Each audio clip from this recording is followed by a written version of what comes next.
Hey everyone, have you ever noticed what seems like a contradiction in the Bible? Let's talk about one that often comes up regarding the resurrection of Jesus. Specifically, when was the stone rolled away from his tomb? In the Gospels of Mark, Luke, and John, it's pretty clear. By the time Mary Magdalene and the other women arrive at the tomb early on that Sunday morning, the huge stone is already gone. Mark 16:4 says they saw that the stone had been rolled away. Luke 24:2 tells us they found the stone rolled away from the tomb. And in John 21, Mary Magdalene comes to the tomb and sees that the stone had been taken away. So 3 accounts say the stone was moved before the women got there. But then we get to Matthew's Gospel, and it seems to tell a different story. In Matthew chapter 28, it says Mary Magdalene and the other Mary came to see the tomb. Then verse 2 says, "And behold, there was a great earthquake, for an angel of the Lord descended from heaven, and came and rolled back the stone from the door, and sat on it." It goes on to describe the angel's appearance, the guards fainting in fear, and the angel speaking to the women. At first glance, it really looks like Matthew is saying the women were standing right there and witnessed this whole dramatic scene, the earthquake, the angel descending, and the stone being rolled away. This has led some people to ask, which is it? Was the stone already gone, or did the women see it happen? It feels like a genuine contradiction. So, how do we make sense of this? The key is understanding how ancient narratives, and specifically the Bible, were written. They didn't always follow a strict, linear, minute-by-minute timeline like a modern news report. Sometimes, writers would arrange events topically or use a literary device that as a bit like a flashback or a parenthetical note. Let's look closer at Matthew 28.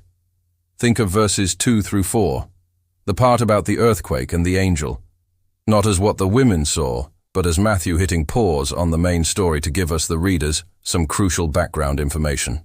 He's essentially saying, by the way, before the women got there, here's how the stone was moved and why the guards were gone. The clue is in verse 6.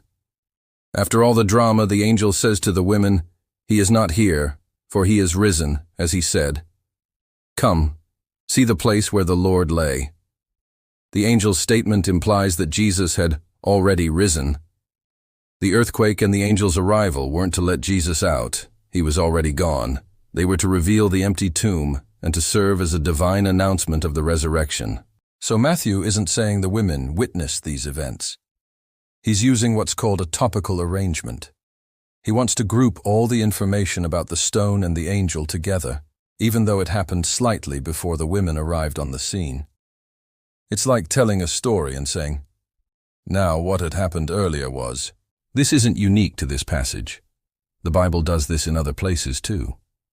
For example, in the book of Genesis, chapter 2 goes back and gives a more detailed, zoomed-in account of the creation of humanity. So, when we read Matthew 28, we're not seeing a contradiction. We're seeing a different storytelling technique. Mark, Luke, and John give a straightforward chronological account of the women's experience. Matthew gives a more comprehensive picture, including the behind-the-scenes, divine events that preceded their arrival. He's filling in the gaps for his readers. All 4 Gospels agree on the most important facts. The tomb was empty, the stone was moved by divine power, and Jesus had risen from the dead.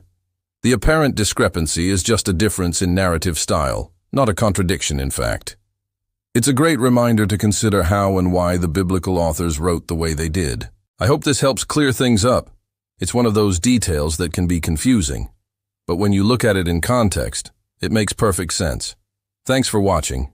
And if you found this helpful, be sure to like and subscribe for more content. See you next time.